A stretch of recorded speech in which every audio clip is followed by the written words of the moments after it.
ಇಲ್ಲಿ ಯಾವುದೇ ಮುಚ್ಚುಮರೆ ಇಲ್ಲ. ಯಾರನ್ನೂ ಮೆಚ್ಚಿಸುವ ಪ್ರಶ್ನೆ ಇಲ್ಲವೇ ಇಲ್ಲ. ನೇರ ಪ್ರಶ್ನೆ, ನೇರ ಉತ್ತರ. ಇದು ಜನಮನ. ನಾನು ಚಿದಾನಂದ್ ಪಟೇಲ್. ಅಹಮದಾಬಾದ್ ವಿಮಾನ ದುರಂತ ಜಗತ್ತು ಕಂಡರಿಯದ ಘೋರ ದುರಂತ.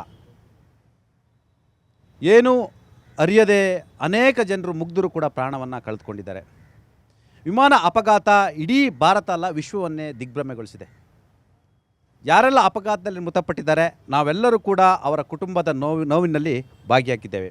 ಹಾಗಾಗಿ ವಿಮಾನ ಅಪಘಾತದಲ್ಲಿ ಮೃತಪಟ್ಟ ಅಷ್ಟೂ ಮಂದಿಗೆ ಜನಮನ ಮೌನಾಚರಣೆಯನ್ನು ಆಚರಿಸುವ ಮುಖಾಂತರ ಅವರಿಗೆ ಶಾಂತಿ ಸಂದೇಶವನ್ನು ಆ ಕುಟುಂಬಗಳಿಗೆ ಕಳಿಸ್ಕೊಡ್ತಾ ಇದ್ವಿ.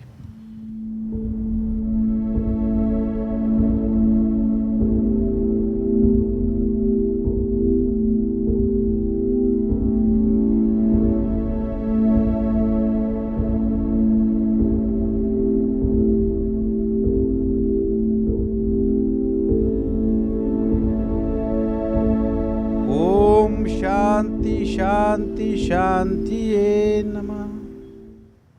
ವಿಮಾನ ದುರಂತದಲ್ಲಿ ಮೃತಪಟ್ಟ ಎಲ್ಲ ಕುಟುಂಬದವರಿಗೆ ನಮ್ಮ ಕಡೆಯಿಂದ ಅವರಿಗೆ ಎಲ್ಲವನ್ನು ಕೂಡ ತಡೆದಿಟ್ಕೊಳ್ತಕ್ಕಂಥ ಶಕ್ತಿ ಸಿಗಲಿ ಅಂತೇಳಿ ನಾವು ಕೂಡ ಬೇಡ್ಕೊಳ್ತಿದ್ದೀವಿ. ಕಾರ್ಯಕ್ರಮನ ಆರಂಭಿಸ್ತಿದ್ದೀವಿ.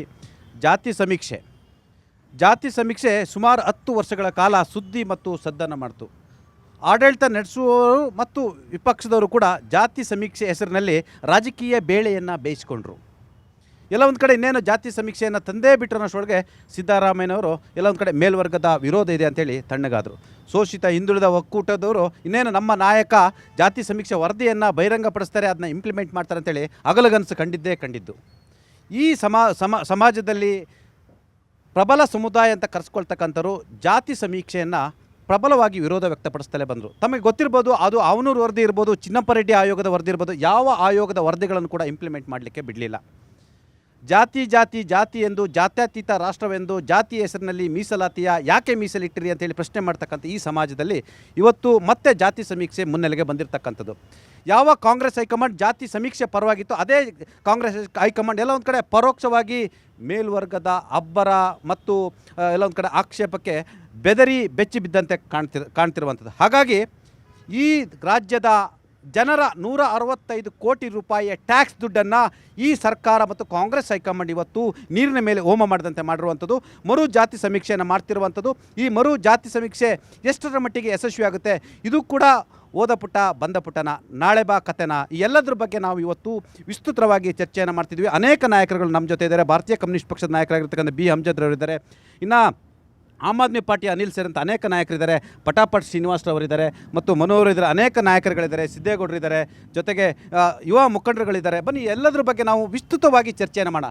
ಕ್ರಿಯಾತ್ಮಕವಾಗಿ, ರಚನಾತ್ಮಕವಾಗಿ, ರಾಜಕೀಯವಾಗಿ ಚರ್ಚೆ ಮಾಡೋಣ. ಯಾವುದೇ ಗೊಂದಲ ಇಲ್ಲದೆ, ಯಾರೂ ಅರ್ಚಾಟ ಕೂಗಾಟ ಇಲ್ಲದೆ ಇದರ ಸಾಧಕ ಬಾಧಕಗಳ ಬಗ್ಗೆ ನಾವು ಚರ್ಚೆಯನ್ನು ಮಾಡಬೇಕಾಗಿರ್ತಕ್ಕಂಥದ್ದು. ನಾನು ಆರಂಭದಲ್ಲಿ ಎಲ್ಲೊಂದು ಕಡೆ ಜಾತಿ ಸಮೀಕ್ಷೆನೆಲ್ಲ ಒಂದು ಕಡೆ ಭಾರತೀಯ ಜನತಾ ಪಕ್ಷ ಹಾವು ಸಾಯಬಾರ್ದು, ಕೋಲು ಮುರಿಬಾರ್ದು ರೀತಿಯಲ್ಲಿ ಇತ್ತು. ಎಲ್ಲೊಂದು ಕಡೆ ಇದು ಆಗಲಿ ಐಂದ ವರ್ಗಕ್ಕೆ, ಪರಿಶಿಷ್ಟ ಜಾತಿ ಪಂಗಡಕ್ಕೆ ಅನ್ಯಾಯ ಆಗಬಾರ್ದು ಅಂತಲೇ ಹೇಳ್ತಾಯಿತ್ತು ಮತ್ತು ಇದು ಸರಿಯಿಲ್ಲ ಅಂತ ಕೂಡ ಹೇಳ್ತಿತ್ತು. ಆ ಮುಖಾಂತರ ಎಲ್ಲೊಂದು ಕಡೆ ಡಬಲ್ ಸ್ಟ್ಯಾಂಡರ್ಡನ್ನು ಕೂಡ ಮಾಡ್ತಿತ್ತು. ಹಾಗಾಗಿ ಈಗ ಮರು ಜಾತಿ ಸಮೀಕ್ಷೆಯನ್ನು ಭಾರತೀಯ ಜನತಾ ಪಕ್ಷ ಒಪ್ತದ ಅಥವಾ ಮತ್ತೆ ಡಬಲ್ ಸ್ಟ್ಯಾಂಡರ್ಡ್ ಮಾಡ್ತಾರೆ ಅಂತೇಳಿ ನಾನೀಗ ಪಟಾಪಟ್ ಶ್ರೀನಿವಾಸ್ ಹತ್ರ ಬರ್ತಾ ಇದ್ದೀನಿ. ಪಟಾಪಟ್ ಶ್ರೀನಿವಾಸ್ ಅವರೇ, ಈಗಾಗಲೇ ಮರು ಜಾತಿ ಸಮೀಕ್ಷೆಗೆ ತಾವು ಒಪ್ತೀರಾ ಅಥವಾ ಇಲ್ಲ? ಯಾಕಂತೇಳಿದ್ರೆ ಈಗಾಗಲೇ ಪ್ರಬಲ ಸಮುದಾಯದ ಸ್ವಾಮೀಜಿಗಳು, ಪ್ರಬಲ ಸಮುದಾಯದ ಸಂಘ ಸಂಸ್ಥೆಗಳ ಮುಖಂಡರು ಕೂಡ ಸ್ವಾಗತವನ್ನು ಮಾಡಿದ್ದಾರೆ.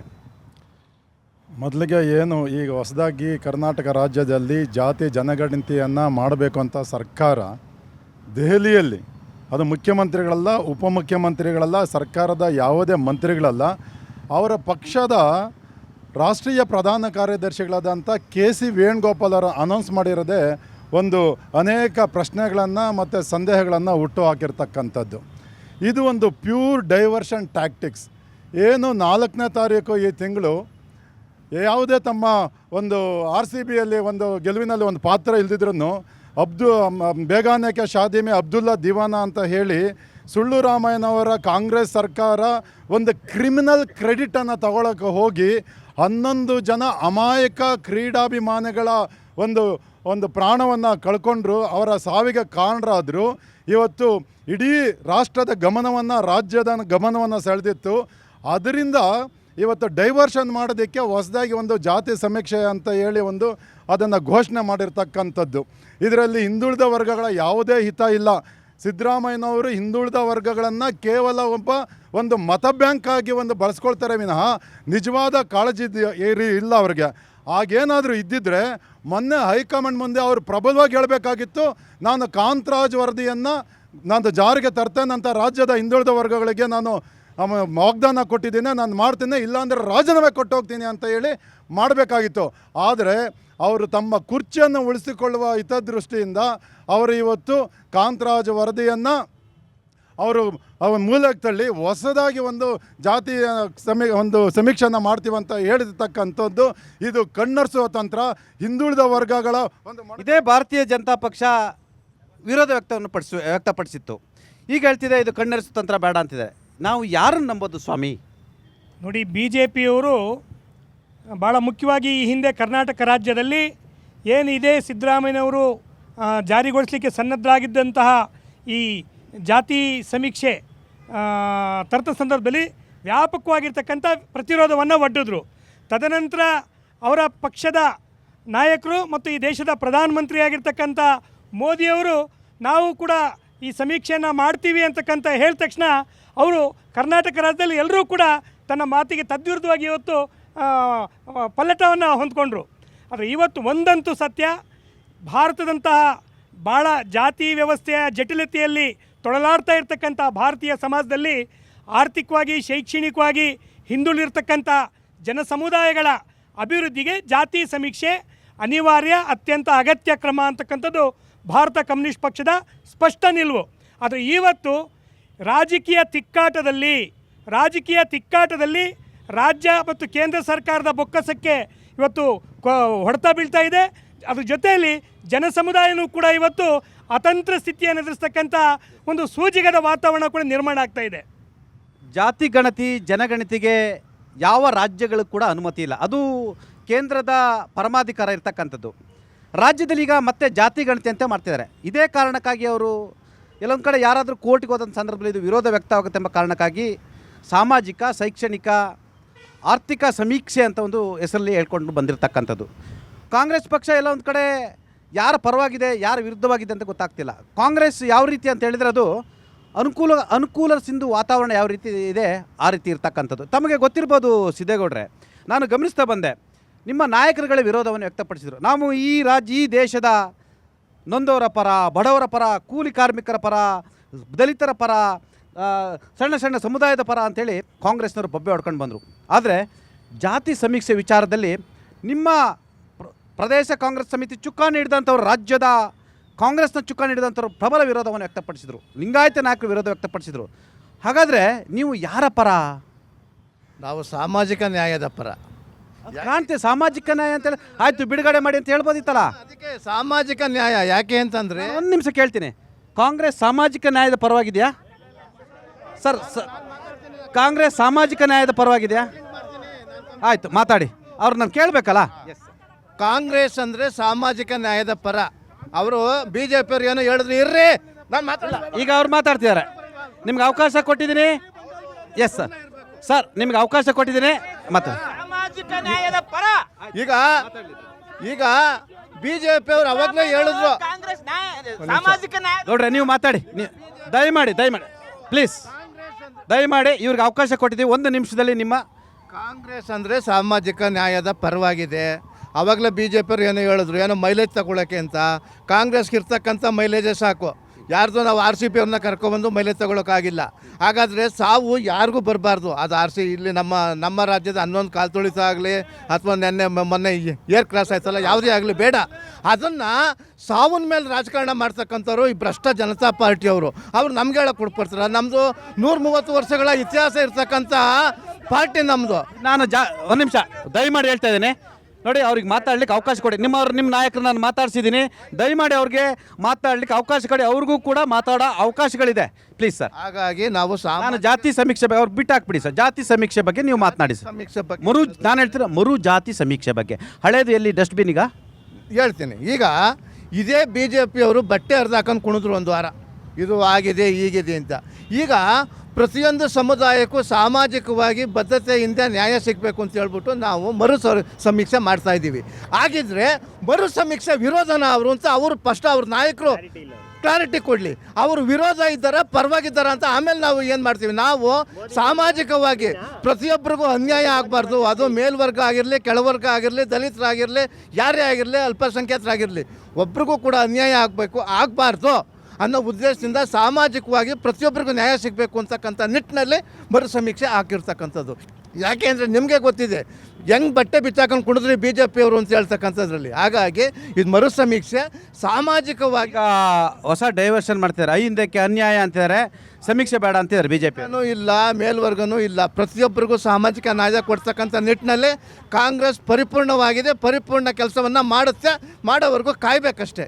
ಖಂಡಿತವಾಗೂ ಆಗುತ್ತೆ. ಇದು ಸಾಮಾಜಿಕವಾಗಿ ಪ್ರತಿಯೊಬ್ಬರಿಗೂ ನ್ಯಾಯ ಸಿಗುತ್ತೆ ಸಮೀಕ್ಷೆನಲ್ಲಿ. ಜಾತಿ ಸಮೀಕ್ಷೆ ಹಲವಾರು ಲೆಕ್ಕಾಚಾರಗಳನ್ನು ಈಗ ಮುಂದಿಡ್ತಿರ್ತಕ್ಕಂಥದ್ದು. ಜಾತಿ ಸಮೀಕ್ಷೆ ಎಂಬ ಜೇನುಗೂಡಿಗೆ ಕೈ ಹಾಕಿದಂಥ ಸಿದ್ದರಾಮಯ್ಯನವರು ಈ ಸಮಾಜದ ಪ್ರಬಲ ಸಮುದಾಯ ಎಂಬ ಜೇನ್ನಣಗಳಿಂದ ಕೈ ಕಚ್ಚಿಸ್ಕೊಳ್ತಾ ಇದ್ರು. ಬಹುಶಃ ಅದು ಯಾವ ಮಟ್ಟಕ್ಕೆ ಹೋಯ್ತಂದರೆ ಸಿದ್ದರಾಮಯ್ಯನವ್ರಿಗೆ ಇನ್ನಿಲ್ಲದ ಚಿಂತೆಗೆ ಕೂಡ ಕಾಡಿತ್ತು. ಇತ್ತ ಒಂದು ಕಡೆ ಅಹಿಂದದವರ ಆ ಭುಜವನ್ನು ಎಳೆಯೋದು, ಇತ್ತ ಅವರ ಸಂಪುಟದಲ್ಲಿರ್ತಕ್ಕಂಥ ಅನೇಕ ಪ್ರಬಲ ಸಮುದಾಯದ ನಾಯಕರುಗಳು ಕೈ ಹಿಡ್ಕೊಂಡು ಎಳೆಯೋದು. ಒಟ್ಟಾರೆ ಸಿದ್ದರಾಮಯ್ಯನವ್ರಿಗಿದು ಆಗೋದೆಲ್ಲ ಒಳ್ಳೇದಕ್ಕೆ ಅನ್ನೋ ರೀತಿಯಲ್ಲಿ ಆಗಿರ್ತಕ್ಕಂಥದ್ದು. ರೋಗಿ ಬಯಸಿದ್ದು ಹಾಲು ಅನ್ನ, ವೈದ್ಯ ಹೇಳಿದ್ದು ಹಾಲು ಅನ್ನ ಅಂಥ ರೀತಿ ಸಿದ್ದರಾಮಯ್ಯನವ್ರಿಗೆ ಆಗಿಲ್ವಾ ಸರ್? ಇವತ್ತು ನೋಡಿ, ನಾವೊಂದು ಗಾದೆ ಮಾತಿಲ್ಲ, ನಮಗೆ ಗೊತ್ತಾಗುತ್ತೆ, ಕೈಗೆ ಬಂದು ತುತ್ತು ಬಾಯಿಗೆ ಬರಲಿಲ್ಲ ಅಂತ. ಇವತ್ತು ಪರಿಶಿಷ್ಟ ಜಾತಿ ಮತ್ತು ಪರಿಶಿಷ್ಟ ಪಂಗಡದವರಿಗೆ ಈ ರಾಜ್ಯದಲ್ಲಿ ಮುಂದಿನ ದಿನಗಳಲ್ಲಿ ಮುಖ್ಯಮಂತ್ರಿ ಆಗುವಂಥ ಒಂದು ಇದನ್ನು ಖುದ್ದಾಗಿ ಕಾಂಗ್ರೆಸ್ ಅವರೇ ತಡೆ ಹಿಡಿತಿದ್ದಾರೆ ಅಂತ ಅನಿಸುತ್ತೆ. 90 ದಿನ ನೀವು ಯಾಕೆ ಮುಂದಕ್ಕೆ ಹಾಕಿದ್ರ? ಈಗಾಗಲೇ 160 ಕೋಟಿಗಳನ್ನ ಖರ್ಚು ಮಾಡಿ ಈಗಾಗಲೇ ಅದನ್ನು ಮಾಡಿ 7-8 ವರ್ಷಗಳಾಗಿದೆ. ಅದಾದಮೇಲೆ ಒಂದು ಸತಿ ಕಾಂಗ್ರೆಸ್ ಸರ್ಕಾರ, ಅದಾದಮೇಲೆ BJP ಸರ್ಕಾರ ಬಂದರೂ ಸಹ ಇವರಿಬ್ಬರಿಗೂ ಈ ಜಾತಿ ಗಣತಿನ ಹೊರಗಡೆ ಬಿಡೋದಾಗಲಿ ಅದ್ರ ಬಗ್ಗೆ ಮಾತಾಡೋದಕ್ಕಾಗಲಿ ಇಚ್ಛೆನೇ ಇರಲಿಲ್ಲ.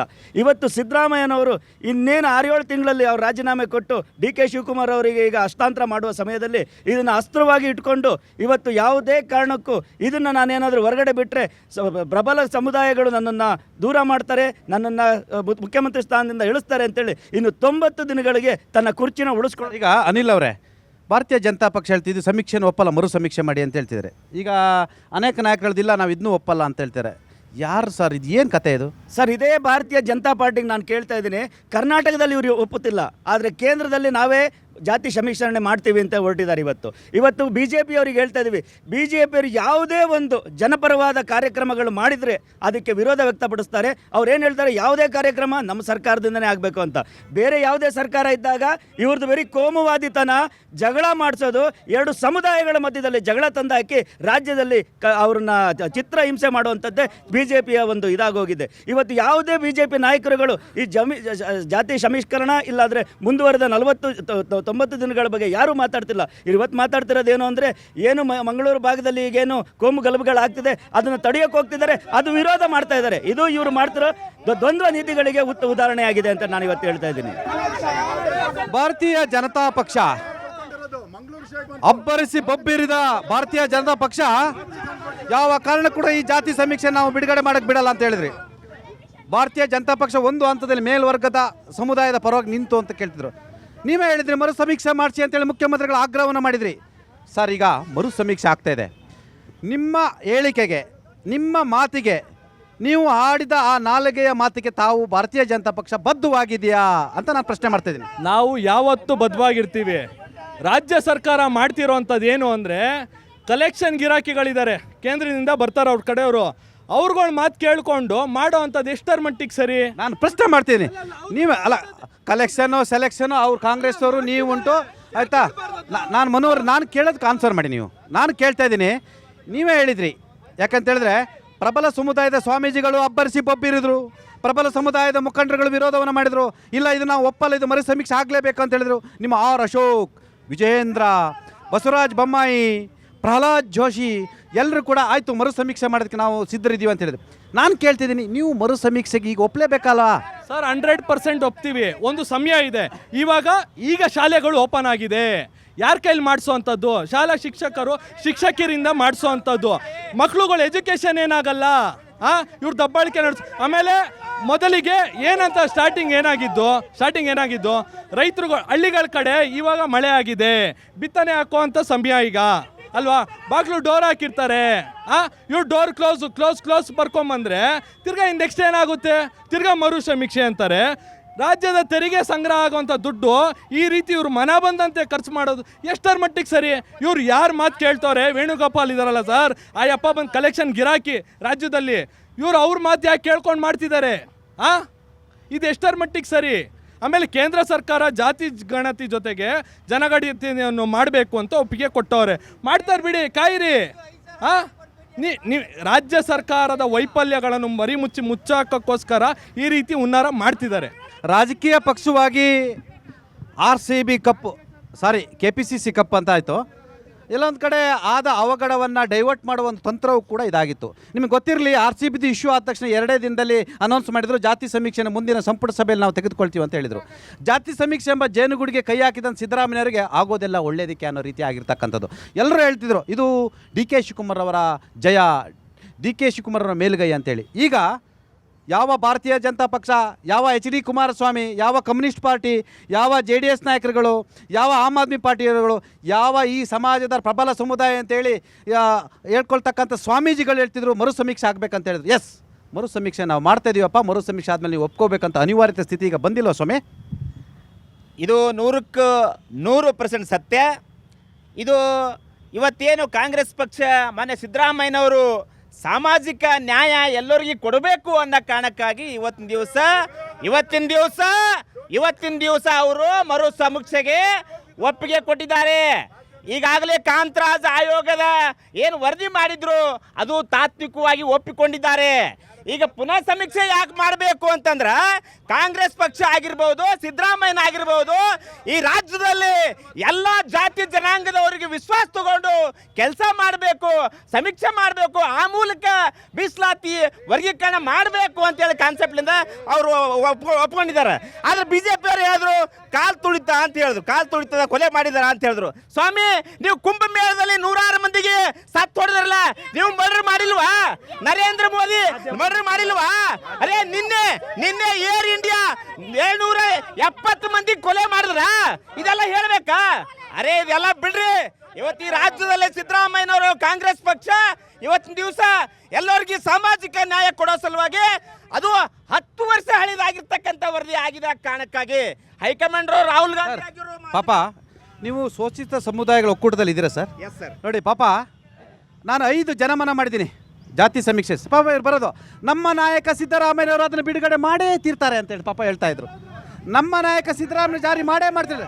ಪಾಪ ಇವರು ಸರ್ ನಾಳೆ ಬಾ ಕತೆ ಏನು ನಾವು ಮಾಡಲಿಲ್ಲ ಅಂದರೆ ಬಿಡಲ್ಲ, ಹೋರಾಟವನ್ನು ಮಾಡ್ತೀವಿ ಅಂತ ಹೇಳಿದ್ರು. ಪಾಪ ಇವರ ಅಸಹಾಯಕತೆ ನೋಡಿ ಕಾಣ್ತಾ ಇದೆ. ಪಾಪ ನೋಡಿ ಸರ್, ಯಾವುದೇ ಕಾರಣಕ್ಕೂ ಅಸಹಾಯಕತೆ ಇಲ್ಲ. ಮಾನ್ಯ ಸಿದ್ದರಾಮಯ್ಯ ಸಾಹೇಬರು ಇವತ್ತು ಸಹಿತ ನಾನು ಮಾಡಲ್ಲ ಅಂತ ಹೇಳಿಲ್ಲ. ಅದೇ ಈಗ 10 ವರ್ಷದ ಹಳೆಯದಾಗಿದೆ.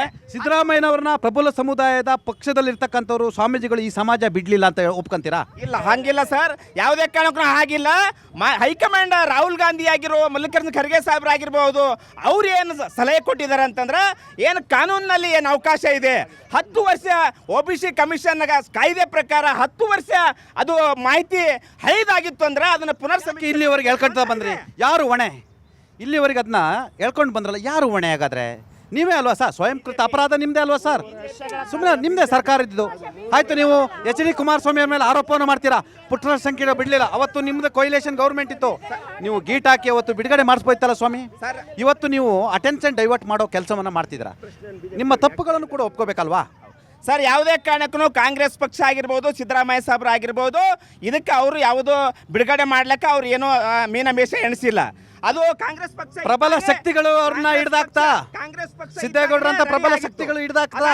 ಸರ್ಕಾರ ಹೋದ್ಮೇಲೆ BJP ಸರ್ಕಾರ ಬಂದಿತ್ತು, ಯಾಕೆ ಮಾಡ್ಲಿಲ್ಲ ಅವಾಗ? JDS ಅವ್ರು ಯಾಕೆ ಮಾಡಲಿಲ್ಲ? ಅವ್ರಿಗೆ ಬದ್ಧತೆ ಇಲ್ಲ. ಅವ್ರಿಗೆ ದಲಿತರ ಬಗ್ಗೆ, ಹಿಂದುಳಿದರ ಬಗ್ಗೆ, ಅಲ್ಪಸಂಖ್ಯಾತರ ಬಗ್ಗೆ ಯಾರ ಬಗ್ಗೆನೂ ಅವ್ರಿಗೆ ಕಾಳಜಿನೇ ಇಲ್ಲ. ಅದಕ್ಕೆ ಅವ್ರು ಮಾಡಿಲ್ಲ. ಇವತ್ತು ಮಾನ್ಯ ಸಿದ್ದರಾಮಯ್ಯನವರು ಅದನ್ನು ಮಾಡ್ಲಿಕ್ಕೆ ರೆಡಿ ಇದ್ರು. ಆದರೆ ಅದು ಹಳೆಯದಾಗಿರೋದ್ರಿಂದ, 10 ವರ್ಷ ಮೇಲ್ಪಟ್ಟಾಗಿರೋದ್ರಿಂದ ಕಾಯ್ದೆ ಪ್ರಕಾರವಾಗಿ ಕಾನೂನುಬದ್ಧವಾಗಿ ಯಾವುದು ಲೋಪ ಆಗಬಾರ್ದು ಅಂತೇಳಿ 10 ವರ್ಷ ಹಳೆದಾಗಿದ್ದಾಗ ಮತ್ತೊಂದು ಹೊಸದಾಗಿ ಸಮೀಕ್ಷೆ ಮಾಡ್ಲಿಕ್ಕೆ ಅವರು ತಯಾರಿದ್ದಾರ. ಅವರು ಮಾಡೇ ಮಾಡ್ತಾರ. ಎಸ್ ಸರ್, ತಾವು ವಕೀಲರಿದ್ದೀರಾ, ಯುವಜನ ಫೆಡರೇಷನ್ ರಾಜ್ಯಾಧ್ಯಕ್ಷರಿದ್ದೀರಾ. ಬಹುಶಃ ಈ ದೇಶದಲ್ಲಿ ಈ ದೇಶದಲ್ಲಿರ್ತಕ್ಕಂಥ ನೂರಾರು ಜಾತಿಗಳು, ಸಾವಿರಾರು ಜಾತಿಗಳ ಅದರ ಆರ್ಥಿಕ ಪರಿಸ್ಥಿತಿ, ಸಾಮಾಜಿಕ ಪರಿಸ್ಥಿತಿ, ಶೈಕ್ಷಣಿಕ ಪರಿಸ್ಥಿತಿ ಬೇಕಾಗಿರ್ತಕ್ಕಂಥದ್ದು.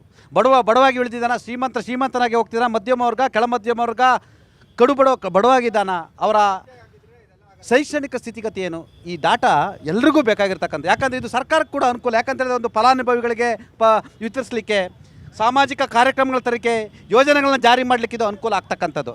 ಬಹುಶಃ ಇದು ಬಂದರೂ ಕೂಡ ಇದನ್ನು ರಾಜಕೀಯವಾಗಿ ಬಳಸ್ಕೊಳ್ಳೋ ಒಂದು ತಂತ್ರವಾಗಿ ಈ ರಾಜಕಾರಣಿಗಳು ಮಾಡ್ಕೊಳ್ಳೋದ್ರಿಂದ ಬಹುಶಃ ಇದು ಇಂಪ್ಲಿಮೆಂಟ್ ಆಗುತ್ತಾ ಅನ್ನೋ ಒಂದು ನಿಮಗೆ ನಂಬಿಕೆ ಇದೆಯಾ? ಆಳುವ ಸರ್ಕಾರಗಳು ಯಾವ ರೀತಿ ಜಾತಿ ಜನಗಣತಿ ಮತ್ತು ಜಾತಿ ಮರುಸಮೀಕ್ಷೆಯನ್ನು ಕೈಗೊಳ್ಳಬೇಕಾಗುತ್ತೆ ಅಂತಂದರೆ ವೈಜ್ಞಾನಿಕ ರೀತಿಯಲ್ಲಿ ಪಾಲನೆ ಮಾಡಬೇಕಾಗತ್ತೆ. ಫಾರ್ ಎಕ್ಸಾಂಪಲ್, ಯಾವುದೇ ಒಂದು ಅಳಿವಿನ ಅಂಚಿನ ಸಮುದಾಯವನ್ನು ಮೇಲಕ್ಕೆತ್ತಬೇಕಾದರೆ ಮೊದಲು ಆ ಅಳಿವಿನ ಅಂಚಿನ ಸಮುದಾಯಕ್ಕೆ ಬೇಕಾಗಿರ್ತಕ್ಕಂಥ ಸವಲತ್ತುಗಳೇನು, ಹಾಗಾದರೆ ಅವ್ರ ರೆಪ್ರೆಸೆಂಟೇಷನ್ ಏನು, ಇದನ್ನು ಅವರು ಶೀಘ್ರವಾಗಿ ತಿಳಿದುಕೊಳ್ಳೋದು ಈ ಜಾತಿ ಮರುಸಮೀಕ್ಷೆಯು ಕೂಡ ತುಂಬ ವ್ಯಕ್ತವಾಗಿರುತ್ತೆ. ಹಾಗಾಗಿ ಜಾತಿ ಮರುಸಮೀಕ್ಷೆನೂ ಆಗಬೇಕು, ಜಾತಿ ಗಣತಿಯೂ ಸಹ ಆಗಬೇಕಾಗತ್ತೆ. ಯಾಕೆ ಅಂತಂದರೆ those groups are excluded from decision making process and their needs for not development are not taken to the account. ಈ ಸರ್ಕಾರಗಳು ಯಾವತ್ತೇ ಆಗಲಿ ಈ ಒಂದು ವಿಚಾರಕ್ಕೆ ಸಂಬಂಧಪಟ್ಟಂಗೆ ಅವರ ಒಂದು ಅಭಿವೃದ್ಧಿಗೆ ಬೇಕಾಗಿರ್ತಕ್ಕಂಥ ವ್ಯವಸ್ಥೆ ರೂಪಿಸಬೇಕಾದ್ರೆ ಈ ಒಂದು ಜಾತಿ ಸಮೀಕ್ಷೆ ಅತ್ಯವಶ್ಯಕವಾಗಿರುತ್ತದೆ. ಇದನ್ನು ಆಳುವ ಸರ್ಕಾರಗಳು ಮನಗೊಳ್ಳಬೇಕಾಗುತ್ತದೆ. ದಿವಂಗತ ಇಂದಿರಾ ಗಾಂಧಿಯ ಕಾಲದಿಂದಲೇ ಹಿಡಿದು ಗರೀಬಿ ಹಠಾವ್ ಅಂತಲೇ ಬಂದರು. ಈ ದೇಶದಲ್ಲಿ ಬಡತನವನ್ನು ತೊಲಗಿಸ್ತೀವಿ ಅಂತೇಳಿ ಎಲ್ಲ ರಾಜಕಾರಣಿಗಳು, ಎಲ್ಲ ಸರ್ಕಾರಗಳು, ಎಲ್ಲ ನಾಯಕರುಗಳು ಹೇಳ್ಕೊಂಡೇ ಬಂದರು. ಈ ದೇಶದಲ್ಲಿ ಭ್ರಷ್ಟಾಚಾರನ ಮುಕ್ತ ಮಾಡ್ತೀವಿ ಅಂತ ಅನೇಕ ಜನರು ಹೇಳಿದರು. ಯಾರು ಭ್ರಷ್ಟಾಚಾರದ ಬಗ್ಗೆ ಉದ್ದುದ್ದ ಭಾಷಣ ಮಾಡಿದರು ಅವರೇ ಸಾವಿರಾರು ಕೋಟಿಯ ಒಡೆಯರಾದರು. ಇವತ್ತು ನಿಮಗೆ ಭ್ರಷ್ಟಾಚಾರ ಮೂಲಭೂತವಾದಿಂದ ಪಾಕಿಸ್ತಾನ್, ಬಾಂಗ್ಲಾ, ಅಫ್ಘಾನಿಸ್ತಾನ್, ನಮ್ಮ ಕಣ್ಣು ಮುಂದೆ ನೂರಾರು ದೇಶಗಳು ಇವತ್ತು ಬೀದಿಗೆ ಬಂದಿರತಕ್ಕಂಥ ಸ್ಥಿತಿಯನ್ನು ನಾವು ನೋಡಿದ್ದೀವಿ. ಬಡತನವನ್ನು ನಿರ್ಮೂಲನೆ ಮಾಡಬೇಕಾದಂಥವರು ಆಳುವ ಸರ್ಕಾರಗಳು ಪಡಿತರ ಚೀಟಿಯನ್ನು ದಿನೇ ದಿನ ಜಾಸ್ತಿಯನ್ನು ಮಾಡ್ತಿದ್ದಾರೆ. ಹಾಗಾದರೆ ಈ ದೇಶದಲ್ಲಿ ಬಡತನ ಆಗುತ್ತಾ ಸರ್? ಬಡತನ ಕಡಿಮೆ ಮಾಡ್ದಂಗೆ ಆಗುತ್ತಾ? ಯಾವಾಗ ಯಾವ ದೇಶ ಪಡಿತರ ಚೀಟಿಯನ್ನು ಕಡಿಮೆ ಮಾಡುತ್ತೆ ಆಗ ಮೂರತ್ತು ಎಲ್ಲ ಒಂದು ಕಡೆ ಒಂದಷ್ಟು ಜನರು ಊಟ ಮಾಡ್ತಾರೆ ಅಂತ ಅರ್ಥ. ಆದರೆ ಬಡತನ ನಿರ್ಮೂಲನೆ, ಬೇರೆ ಬೇರೆ ನಿರ್ಮೂಲನೆ ಹೆಸರಿನಲ್ಲಿ ಇವತ್ತು ದೇಶದಲ್ಲಿ ಎಲ್ಲ ಜನರನ್ನು ಪ್ರಬುದ್ಧ ಮತದಾರನ ಕೂಡ ಇವತ್ತು ಮೂರ್ಖನಾಗಿ ಪರಿಗಣಿಸ್ತಿದೆ. ಅಂಥ ಸ್ಥಿತಿ ನಿರ್ಮಾಣ ಆಗಿದೆ.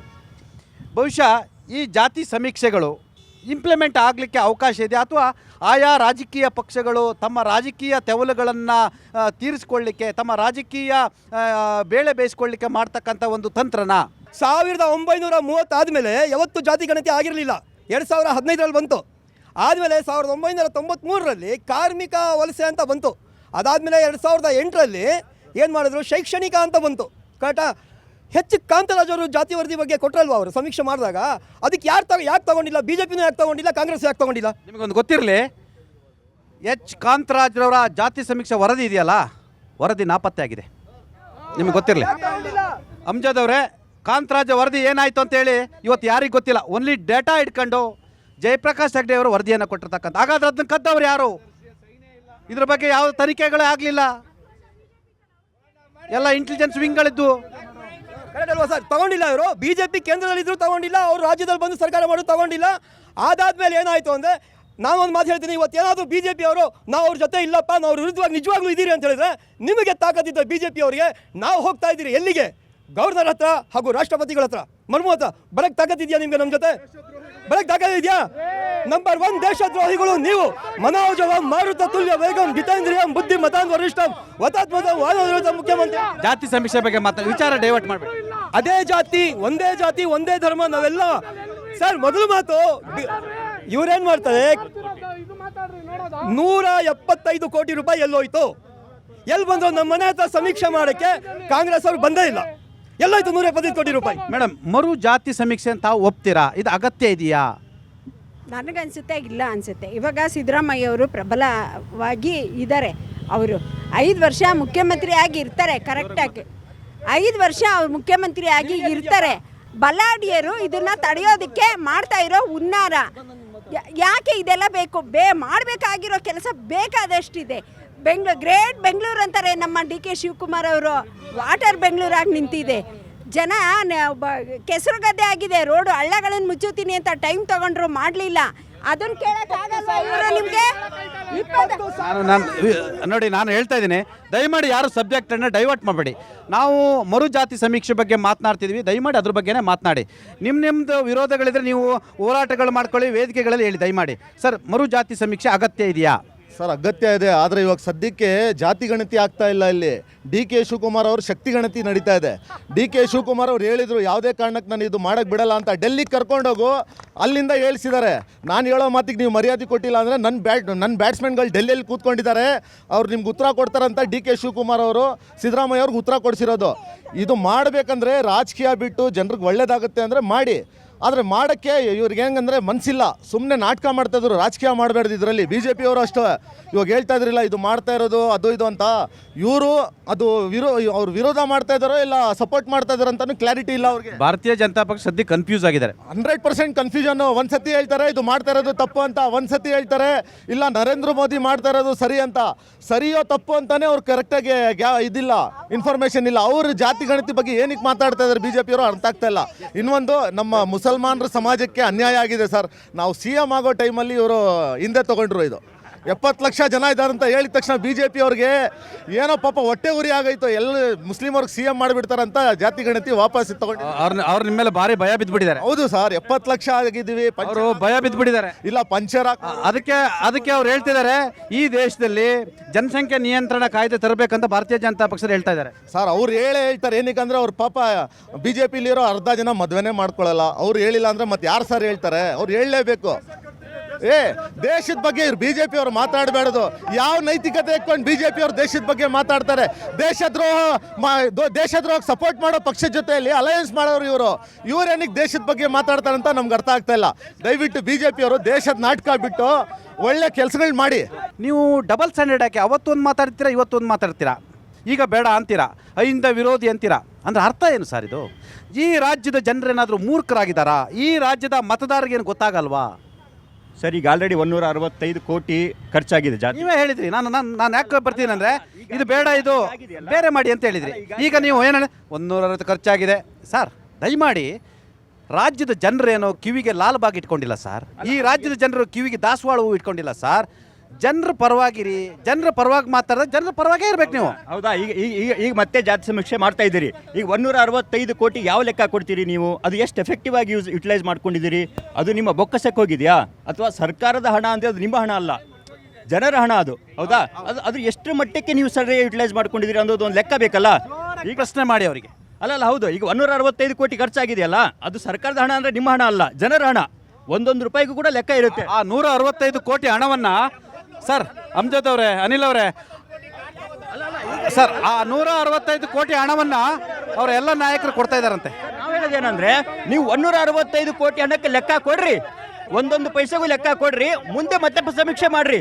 ಮುಂದಿನ ಸಮೀಕ್ಷೆ ಎಷ್ಟು ಮಟ್ಟಿಗೆ ಎಫೆಕ್ಟಿವ್ ಆಗಿರುತ್ತೆ, ಎಷ್ಟು ಮಟ್ಟಿಗೆ ಎಫೆಕ್ಟ್ ಅಲ್ಲೂ ಕೂಡ ಖರ್ಚು ಮಾಡಿ. ನೀವು ಹೀಗೆ ನಿಮ್ಮ ಬೊಕ್ಕಸಕ್ಕೆ ಹಾಕೊಂಡ್ರೆ ಅದಕ್ಕೆ ಮತ್ತೆ ಹೊಣೆ ಯಾರು ಆನ್ಸರ್ ಮಾಡ್ತೀರಿ? ಈಗ ಒಳ್ಳೆ ಪ್ರಶ್ನೆಯನ್ನು ಮಾಡಿದ್ರು. ನಾನು ಹೇಳ್ತಾ ಇದ್ದೀನಿ, ಆ 165 ಕೋಟಿ ಏನು ಮಾಡ್ತಾರೆ ಅಂತ. ನಿಮ್ಮೆಲ್ಲರ ಟ್ಯಾಕ್ಸ್ ದುಡ್ಡು ಸರ್. ನಾವು ಕಷ್ಟಪಟ್ಟು ದುಡ್ದಿರ್ತಾರೆ, ಅದು ಟ್ಯಾಕ್ಸ್ ಕಟ್ಟಿದ್ದು. ಅದಕ್ಕೆ ಒಂದು ನಿಮಿಷ, ಅದನ್ನು ಏನು ಮಾಡ್ತೀರ ಅಂತ ನಾನು ಹೇಳ್ತೀನಿ. ಕಾಂಗ್ರೆಸ್ನಲ್ಲಿ 100 ಕೋಟಿ, 1000 ಕೋಟಿ ಶ್ರೀಮಂತರು, ರಾಜಕಾರರು, MLAಗಳು, ಮಿನಿಸ್ಟರ್ಗಳಿದ್ದಾರೆ. ಅವರಿಗೆಲ್ಲ ಈ ರಾಜ್ಯದ ಜನರ ಬಗ್ಗೆ, ಈ ರಾಜ್ಯದ ಜನರ ನಿಮ್ಮಂಥ ಟ್ಯಾಕ್ಸ್ ಬಗ್ಗೆ ಕಾಳಜಿ, ಕಳಕಳಿದೆ. ಹಾಗಾಗಿ ಎಲ್ಲರೂ ಕೂಡ ದುಡ್ಡು ಹಾಕೊಂಡು ಅದು 160 ಕೋಟಿಯನ್ನು ಈ ರಾಜ್ಯದ ಬೊಕ್ಕಸಕ್ಕೆ ಹಾಕ್ತಾ ಇದ್ದಾರೆ. ಸರ್, ಈಗ ಏನು ಸಿದ್ದರಾಮಯ್ಯನವರು ತಾತ್ವಿಕವಾಗಿ ಕಾಂತರಾಜ್ ವರದಿಯನ್ನು ಒಪ್ಕೊಂಡಿದ್ದಾರೆ ಅಂತ ಹೇಳಿ ಕಾಂಗ್ರೆಸ್ ನಾಯಕರು ಹೇಳ್ತಾ ಇದ್ರು. ನನ್ನ ಪ್ರಶ್ನೆ, ಮೊದಲು ಇದು ಕಾಂತರಾಜ್ ವರದಿನ, ಜಯಪ್ರಕಾಶ್ ಹೆಗಡೆ ಅವರ ವರದಿನ, ಇದು ಜಾತಿ ಮತ್ತು ಆರ್ಥಿಕ ಶೈಕ್ಷಣಿಕ ಮತ್ತು ಆರ್ಥಿಕ ಸಮೀಕ್ಷೆನ ಅಥವಾ ಜಾತಿ ವರದಿನ ಅನ್ನೋದ್ರ ಬಗ್ಗೆ ಕಳೆದ 10 ವರ್ಷಗಳಿಂದ ಗೊಂದಲದಲ್ಲೇ ಸಿದ್ದರಾಮಯ್ಯನವರು ಇದ್ದಾರೆ ಸರ್. ಅದಕ್ಕೆ ನಮ್ಮ ಸ್ನೇಹಿತರು ಹೇಳ್ದಂಗೆ 165 ಕೋಟಿನ ಖರ್ಚು ಮಾಡಿದ್ದಾರೆ. ಅದು ನಮ್ಮ ತೆರಿಗೆ ಹಣ. ಅದು ಕೊಡ್ತಾರೆ. ನಾನು ಹೇಳಿದ್ನಲ್ಲ, ಅವ್ರು ಕಾಂಗ್ರೆಸ್ನಲ್ಲಿ 100 ಕೋಟಿ ಎಲ್ಲರೂ ಕೂಡ ಈ ರಾಜ್ಯದ ಜನರ ತೆರಿಗೆ ಬಗ್ಗೆ ಅವರಿಗೆ ಬಹಳಷ್ಟು ಕಾಳಜಿ ಇದೆ. ಇನ್ನೊಂದು ಹೇಳ್ತೀನಿ, ವಾಪಸ್ ಕೊಡ್ತಾ ಇದ್ದಾರೆ. ಅವ್ರ ಮನೆಯಿಂದ ಆಗ್ತಾ ಇದ್ದಾರೆ. ಕಾಂತರಾಜ್ ಆಯೋಗಕ್ಕೆ 165 ಕೋಟಿ ಜೊತೆಗೆ ಜಯಪ್ರಕಾಶ್ ಹೆಗಡೆ ಅವರಿಗೆ 20 ಕೋಟಿ ಕೊಟ್ಟರು. ಒಟ್ಟು ಈ ವರದಿಗೆ 185 ಕೋಟಿಗಳು ಖರ್ಚಾಗಿದೆ. ಇದ್ರ ಜೊತೆಗೆ ಈ ಗೊಂದಲ ಇದುವರೆಗೂ ಹಾಗೇ ಇದೆ ಜನಮಾನಸದಲ್ಲಿ. ಇದು ಯಾವ ಸಮೀಕ್ಷೆ, ಜಾತಿನ ಅಥವಾ ಆರ್ಥಿಕ ಹಾಗೂ ಸಾಮಾಜಿಕ ಸಮೀಕ್ಷೆನ ಅನ್ನೋದು ಇದೆ. ಈ ಹಣನ ಯಾರ ಕಡೆಯಿಂದ ವಸೂಲಿ ಮಾಡ್ತಾರೆ? ನಂಬರ್ 1. ನಂಬರ್ 2, KC ವೇಣುಗೋಪಾಲ್ ಅವರು ಏನು ಹೈಕಮಾಂಡ್ನಲ್ಲಿ ತೀರ್ಮಾನವನ್ನು ತಗೊಂಡ್ರು, ರಾಹುಲ್ ಗಾಂಧಿ ಅವರು, ಮಲ್ಲಿಕಾರ್ಜುನ್ ಖರ್ಗೆ ಅವರು, ಅವರ ಕಾಲು ತುಳಿತಕ್ಕೆ ಕಾಂತರಾಜು ವರದಿ ಆಯೋಗದ ಒಂದು ವರದಿ ಏನಿದೆ ಅದು ಬಲಿಯಾಗಿದೆ. ಹಾಗಾಗಿ ಈ ಗೊಂದಲವನ್ನು ಭಾರತೀಯ ಜನತಾ ಪಕ್ಷ ಜಾತಿ ಜನಗಣತಿಯ ಸಮೀಕ್ಷೆಯ ವಿರುದ್ಧವಾಗಿಲ್ಲ, ಆದರೆ ವೈಜ್ಞಾನಿಕವಾಗಿ ಮಾಡಬೇಕನ್ನೋದು ನಮ್ಮ ಒತ್ತಾಯ ಇತ್ತು. ಈಗ ಕಮ್ಯುನಿಸ್ಟ್ನವ್ರು ಹೇಳ್ತಾ ಇದ್ರು ಇವ್ರು ಬಟ್ಟೆ ಬಿಚ್ಕೊಂಡ್ರಂತ. ನಮ್ಮ ರಾಜ್ಯಾಧ್ಯಕ್ಷರಾದ BY ವಿಜೇಂದ್ರ ಅವರ ನೇತೃತ್ವದಲ್ಲಿ ನಾವು ಇದನ್ನು ಪ್ರಶ್ನೆ ಮಾಡಿದ್ವಿ, ವೈಜ್ಞಾನಿಕವಾಗಿ ಆಗಬೇಕು ಅಂತೇಳಿ. ಈಗ ಹೈಕಮಾಂಡೇ ಇದು ಅವೈಜ್ಞಾನಿಕವಾಗಿ ಅಂತ ಒಪ್ಕೊಂಡಿದೆ. ಹಾಗಾಗಿ ಮುಖ್ಯಮಂತ್ರಿ ಸುಳ್ಳು ರಾಮಯ್ಯನವರು ತಕ್ಷಣ ರಾಜೀನಾಮೆ ಕೊಡಬೇಕು. ತಾವು RSSನವರು ಇವೆಲ್ಲ ನೀವು ಒಪ್ಪಲ್ಲ, ನೀವು ಪಾಪ ನೀವು ಹುಷಾರು ಗಿರಾಕಿಗಳು. ಇದನ್ನ ಸಮೀಕ್ಷೆ ನಾವು ಒಪ್ತೀವಿ, ಬಟ್ ಆದ್ರೆ ಇವ್ರು ಮಾಡ್ತಿರೋ ಸಮೀಕ್ಷೆ ಅಲ್ಲ. ಇವ್ರು ಇವಾಗ ನೋಡಿ ಅವ್ರಿಗೆ ಮರು ಸಮೀಕ್ಷೆ ನೀವು ಒಪ್ಪಲ್ವಾ? ಅಲ್ಲಲ್ಲ, ಇವ್ರು ಮಾಡ್ತಿರೋ ಸಮೀಕ್ಷೆ ಸರಿ ಇಲ್ಲ. ಮರು ಸಮೀಕ್ಷೆ ಮಾಡಿ ಅಂತ ಇದು ಒಪ್ತಿರ ಇಲ್ಲ ನನಗೆ. ಸಮೀಕ್ಷೆ ಮಾಡ್ಲಿ, ಆದ್ರೆ ಇವಾಗ ಸಮಯ ಸರಿ ಇಲ್ಲ. ಇವಾಗ ಟೀಚರ್ಸ್ ಎಲ್ಲ ಕ್ಲಾಸುಗಳಲ್ಲಿ ಇರ್ತಾರೆ, ಅವ್ರು ಮಾಡಕ್ ಆಗೋದಿಲ್ಲ. ಆದ್ರೆ ಇವ್ರಿಗೆ ಟೈಮ್ ಲೈನ್ ಕೊಟ್ಟಿದ್ದಾರೆ. ಅಲ್ಲಿ ರಾಹುಲ್ ಗಾಂಧಿ ಅವರು ಇವ್ರಿಗೆ ಟೈಮ್ ಲೈನ್ ಕೊಟ್ಟು ಮಾಡಿ ಅಂತ ಹೇಳಿದ್ದಾರೆ. ಆ ಟೈಮ್ ಲೈನ್ ಅಂತಲೂ ಮಾಡೋಕ್ಕಾಗಲ್ಲ. ಆದರೆ ಮತ್ತೆ ಇದು ಒಂದು ಹಗರಣ ಆಗೇ ಆಗುತ್ತೆ ಅನ್ನೋದು ನನ್ನ ವಾದ ಸರ್. ಮತ್ತೆ ಹೇಳ್ಬಿಟ್ರೆ ಹೌದು, ಆಗುತ್ತೆ. ಏನು ಇದು ಸಮೀಕ್ಷೆ ಅಂತ ಮಾಡ್ತಿದ್ದಾರೆ ನೋಡಿ. ಈಗ ಆಲ್ರೆಡಿ ನಿಮ್ಮ ವಾಹಿನಿ ಮುಖಾಂತರ 5-6 ಸರಿ ಚರ್ಚೆ ಆಗಿದೆ. ಇದು ಅವೈಜ್ಞಾನಿಕವಾಗಿದೆ, ಇದು ಅಪ್ರಸ್ತುತ ಅಂತ ನಿಮ್ಮ ಮುಖಾಂತರನೇ ಹೇಳಿದ್ದೀವಿ, ಕೇಳಿಸ್ಕೊಳ್ಳಿ. ಆದರೆ ಇವ್ರು ಏನೇ ಹೇಳಿದ್ರು ಕೂಡ ಈಗ ನೋಡಿ ಸಿದ್ದರಾಮಯ್ಯನವರು ಕಾಂತರಾಜ್ ವರದಿನ ಒಪ್ಕೊಂಡ್ರು. ಆದರೆ ಅವರು ನೋಡಿ ಹೇಳಿದ್ರು, ಯಾರು ಪ್ರಬಲ ನಾಯಕರು, ಪ್ರಬಲ ಸಮುದಾಯದ ಸ್ವಾಮೀಜಿಗಳು ಇದನ್ನ ಒಪ್ತಾ ಇಲ್ಲ ಅಂದ್ರೆ ಏನ್ರಿ? ಸಿದ್ದರಾಮಯ್ಯ ನಿಮಗೆ ಗಟ್ಸ್ ಇಲ್ವೇನ್ರಿ? ನೀವು ಯಾವ್ದು ಹೈಕಮಾಂಡ್ಗೆ ಹೆದರ್ಕೋತೀರೇನ್ರಿ? ನಿಮ್ಮ ಜಾತಿ ಗಣತಿ ವರದಿ ಹಾಗೂ ನಿಮ್ಮ ಏನು ಎರಡೂ ಕೂಡ ಕಸದ ಬುಟ್ಟಿಗೆ ಹೋಗಿದೆ ಸರ್. ಯಾಕೆ ನೀವು ಜಾರಿ ಮಾಡಕ್ ಬಿಡ್ಲಿಲ್ಲಲ್ಲ ಹಿಂದ ವರ್ಗದ ಸಮುದಾಯದವರಾಗಿ? ಸರ್ ಹಂಗೇನಿಲ್ಲ, ನಮ್ಮ ರಾಹುಲ್ ಗಾಂಧಿ ಅವರು ಹೇಳಿದ್ದಾರೆ 10 ವರ್ಷ ಹಿಂದೆ ಆಗಿದೆ ಅದು ಜಾರಿ, ಅದಕ್ಕೆ ಹೊಸದು ಲಾಂಗ್ ಟರ್ಮ್ ಅಂತ ಹೇಳ್ಬಿಟ್ಟು ಮಾಡೋಕ್ಕೆ ಒಪ್ಕೊಂಡಿದ್ದಾರೆ. ಆಗಷ್ಟು ಬೇಗ ಒಂದು 90 ದಿವಸದಲ್ಲಿ ಇದು ಜಾರಿ ಮಾಡಿ ಮುಗಿಸ್ತಾರೆ. ಎಲ್ಲ ವರ್ಗ OBC SC ST ಮತ್ತು ಮೈನಾರಿಟಿ ಮತ್ತು ಅಪ್ಪರ್ ಕ್ಲಾಸ್ ಎಲ್ಲರಿಗೂ ಒಳ್ಳೇದಾಗುತ್ತೆ. ಯಾಕೆಂದರೆ ಎಲ್ಲ ಸ್ವಾಮೀಜಿ ಎಲ್ಲ ಒತ್ತಡ ಕೊಡ್ತಾ ಇದ್ದಾರೆ. ಈ ಸ್ವಾಮೀಜಿ ಯಾಕೆ ಇದಕ್ಕೆ ಬರ್ತಾರೆ ಅಂತ ಹೇಳ್ಬಿಟ್ಟು ನನಗೂ ಅರ್ಥ ಆಗ್ತಾ ಇಲ್ಲ. ಸ್ವಾಮೀಜಿಯವರು ಸ್ವಾಮೀಜಿ ಕೆಲಸ ಮಾಡಬೇಕು, ಮಠ ಮಾಡಬೇಕು, ಎಜುಕೇಷನ್ ಕೊಡಬೇಕು, ಆ ಥರ ಮಾಡಬೇಕು. ಅವ್ರಿಗೆ ಪೊಲಿಟಿಕಲ್ಗೆ ಬಂದುಬಿಟ್ಟು ಇನ್ವಾಲ್ವ್ಮೆಂಟ್ ಆಗಿದ ಮೇಲೆ ಇದರ ಸ್ವಲ್ಪ ಕನ್ಫ್ಯೂಷನ್ ಇದೆ. ಅವ್ರು ಬರ್ಬಾದಾಗಿತ್ತು ಸರ್ ಇದು. ಬ್ರದರ್, ಈಗ ಕೇಂದ್ರದಿಂದಲೂ ಕೂಡ ಜನಗಣತಿಯನ್ನು ಮಾಡಬೇಕಂತ ತೀರ್ಮಾನ ಇದೆ. 2027ಕ್ಕೆ ಜನಗಣತಿಯನ್ನು ಮಾಡಬೇಕಂತೇಳಿ ತೀರ್ಮಾನವನ್ನು ಮಾಡಿರ್ತಕ್ಕಂಥದ್ದು. ಮತ್ತು ಜಾತಿ ಗಣತಿ ಮತ್ತು ಜನಗಣತಿಗೆ ತಾವು ವಕೀಲರು ಕೂಡ ಆಗಿರ್ತಕ್ಕಂಥವರು. ಅದು ಕೇಂದ್ರ ಸರ್ಕಾರದ ಪರಮಾಧಿಕಾರ, ಯಾವ ರಾಜ್ಯಗಳಿಗೂ ಕೂಡ ಅಧಿಕಾರ ಇಲ್ಲ ಅಂತ ಹೇಳ್ತಿರ್ತಕ್ಕಂಥದ್ದು. ಬಹುಶಃ ಎಲ್ಲೊಂದು ಕಡೆ ನೀವು 90 ದಿನಗಳಲ್ಲಿ ಮಾಡ್ತೀವಿ ಅಂತ ಹೇಳ್ತಾರೆ. 90 ದಿನಗಳಲ್ಲಿ ಸಾಧ್ಯನಾ ಅನ್ನೋ ಪ್ರಶ್ನೆ ಕೂಡ ಒಡಮೂಡ್ತಿರ್ತಕ್ಕಂಥದ್ದು. ಬಹುಶಃ ಈ ಮರು ಜಾತಿ ಸಮೀಕ್ಷೆ ಅನ್ನೋದು ಕೂಡ ಇನ್ನೊಂದು ಪೊಲಿಟಿಕಲ್ ಅಜೆಂಡಾ ಮತ್ತು ಗೇಮಾ? ಸರ್, ಮೊದಲಿಗೆ ನಾನು ಏನು ಹೇಳ್ತೀನಿ, BJP ಅವ್ರಿಗೆ ತಿಕ್ಲತನ ಅಂತ ಹೇಳಕ್ಕೆ ಇಷ್ಟಪಡ್ತೀನಿ. ಅವ್ರಿಗೆ ಹುಚ್ಚಾಟ ಆಗಿದೆ. ಕೇಂದ್ರದಲ್ಲಿ ಒಂದು ಹೇಳ್ತಾರೆ, ರಾಜ್ಯದಲ್ಲಿ ಒಂದು ಹೇಳ್ತಾರೆ. ಕೇಂದ್ರದ ನಾಯಕರು ಇಷ್ಟು ದಿನ ಏನು ಹೇಳ್ತಾ ಇದ್ರು, ನಾವು ಜಾತಿ ಗಣತಿ ಮಾಡಲ್ಲ. 2021ರಲ್ಲಿ ಹೋಮ್ ಅಫೇರ್ಸ್ ಮಿನಿಸ್ಟರ್ ಹೇಳ್ತಾರೆ, ನಿತ್ಯಾನಂದ ರೈ ಅವರು ಹೇಳ್ತಾರೆ ನಾವು SC STಗೆ ಮಾತ್ರ ಜಾತಿ ಗಣತಿ ಮಾಡ್ತೀವಿ ಅಂತ. 24ರಲ್ಲಿ ಬಂದು ಹೇಳ್ತಾರೆ ನಾವು ಜಾತಿ ಗಣತಿ ಮಾಡ್ತೀವಿ, ಅದನ್ನು ನಾವು ಮ್ಯಾನಿಫೆಸ್ಟೋಲ್ಲಿ ಹಾಕಿದ್ದೀವಿ, ಕಾಂಗ್ರೆಸ್ ಅವ್ರು ಹಾಕಿದ್ದಾರೆ, ಅದನ್ನು ನಾವು ಮಾಡ್ತೀವಿ ಅಂತ ಇವಾಗ ಬಂದು ಹೇಳ್ತಾರೆ. 26ರಲ್ಲಿ ಜಾತಿ ಗಣತಿ ಜೊತೆಗೆ ಜನಸಂಖ್ಯೆ ಗಣತಿನೂ ಮಾಡ್ತೀನಿ ಅಂತ ಹೇಳ್ತಿದ್ದಾರೆ. ಒಂದು ಹೇಳಬೇಕು, ಎತ್ತು ಏರ್ಗೆ ಹೇಳಿದ್ರೆ ಕೋಣ ನೀರಿಗೆ ಇಳಿತು. ನನಗೆ BJP ಅವ್ರಿಗೆ ತಲೆಯಲ್ಲಿ ಬುದ್ಧಿ ಇಲ್ದಿರೋ ಮತಿಭ್ರಮಣೆ ಆದಾಗ ಮಾತಾಡ್ತಾ ಇದ್ದಾರೆ. ಅವ್ರಿಗೆ ಏನು ಅನ್ನೋದು ಅರ್ಥ ಆಗ್ತಾ ಇಲ್ಲ. ಇದೇ ಕಾಂತರಾಜ್ ವರದಿನ ಜಯಪ್ರಕಾಶ್ ಅವರು ವರದಿ ಎತ್ಕೊಂಡು ಅದನ್ನು ಕ್ಯಾಬಿನೆಟಲ್ಲಿ ಸಬ್ಮಿಟ್ ಮಾಡೋಕ್ಕಿಂತ ಮುಂಚೆನೇ ಈ ಜನಸಂಖ್ಯೆ ಎಷ್ಟಿದೆ, ಮುಸ್ಲಿಮರು 75 ಲಕ್ಷ ಇದ್ದಾರೆ, ಹಿಂದುಳಿದ ವರ್ಗದವರು ಜಾಸ್ತಿ ಆಗಿದ್ದಾರೆ, ಪರಿಶಿಷ್ಟ ಜಾತಿ ಜಾಸ್ತಿ ಆಗಿದ್ದಾರೆ ಅಂತ ಬೊಬ್ಬೆ ಹೊಡ್ಕೊತಾ ಇದ್ರು.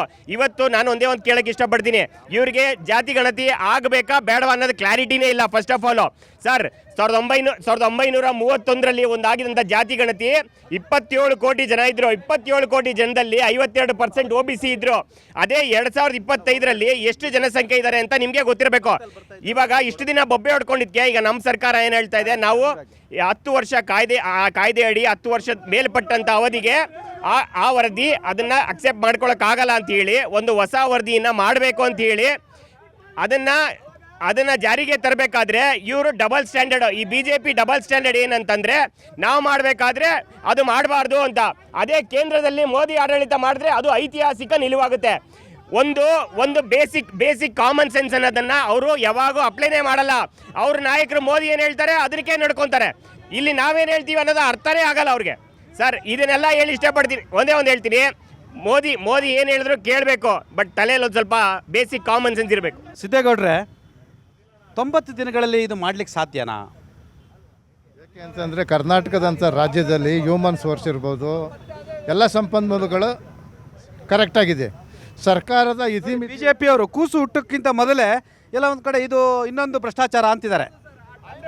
ಯಾಕೆಂದರೆ BJP ಅವರು ಹುಟ್ಟಿರೋದೇ ಭ್ರಷ್ಟಾಚಾರದಲ್ಲಿ. ಅದಕ್ಕೆ ಅವರು ಯಾವಾಗಲೂ ಅದರದ್ದೇ ಕನ್ವರ್ಕೆ ಇರ್ತದೆ. ಯಾಕೆ ಅಂತಂದರೆ ಈ ದೇಶದ ಸ್ವತಂತ್ರ ಪೂರ್ವದಲ್ಲಿ ಮತ್ತು ಸ್ವತಂತ್ರ ನಂತರದಲ್ಲಿ ದೇಶದ ಅಭಿವೃದ್ಧಿಗೆ ಕಾಂಗ್ರೆಸ್ ಕೊಟ್ಟಿರ್ತಕ್ಕಂಥ ಕೊಡುಗೆಗಳು, ಕಾಣಿಕೆಗಳಿದೆಯಲ್ಲ, ಅದ್ರ ಮೇಲೆ ಇವ್ರು ಕುಂತ್ಕೊಂಡು ಇವತ್ತು ರಾಜ್ಯಭರ ದೇಶನ ಆಳ್ತಾ ಇರೋದು. ಹಾಗಾಗಿ ಕೊಟ್ಟಿರ್ತಕ್ಕಂಥ 90 ದಿನಗಳಲ್ಲಿ ನಿಸ್ಸಂದೇಹವಾಗಿ ಇದನ್ನು ಮುಗಿಸ್ಬೋದು. ಯಾವುದೇ ಇಲ್ಲ, ಪ್ರತಿಯೊಂದು ಜಾತಿ ಜನಾಂಗಕ್ಕೂ ಕೂಡ ಸಾಮಾಜಿಕವಾಗಿ ನೈತಿಕವಾಗಿ ಬದ್ಧತೆಯಿಂದ ಕೂಡಿರ್ತಕ್ಕಂಥ ಸಮೀಕ್ಷೆ ಬರುತ್ತೆ. ಅಲ್ಲಿವರೆಗೂ ಈ BJP ಅವರು ಭ್ರಷ್ಟಾಚಾರದಲ್ಲೇ ಹುಟ್ಟಿರೋರು ಸ್ವಲ್ಪ ತಾಳ್ಮೆಯಿಂದ ವರ್ತಿಸಿದ್ರೆ ಅಧಿಕಾರಿಗಳು ಕೆಲಸ ಮಾಡಿ ಕೊಡ್ತಾರೆ. ಖಂಡಿತ. ಚಿನ್ನಪ್ಪ ರೆಡ್ಡಿ ಆಯೋಗದ ವರದಿ, ಅವನವರು ಆಯೋಗದ ವರದಿ ಯಾವ ಕಾರಣ ಕೂಡ ಜಾರಿಯಾಗಿ ಬಿಡಲಿಲ್ಲ. ಹಾಗಾಗಿ ಈಗ ಮತ್ತೆ ಮರು ಸಮೀಕ್ಷೆ ಅಂತಿದ್ದಾರೆ, ಮರು ಸಮೀಕ್ಷೆಗೆ ಇವರು ಒಪ್ಪಿದ್ದಾರೆ.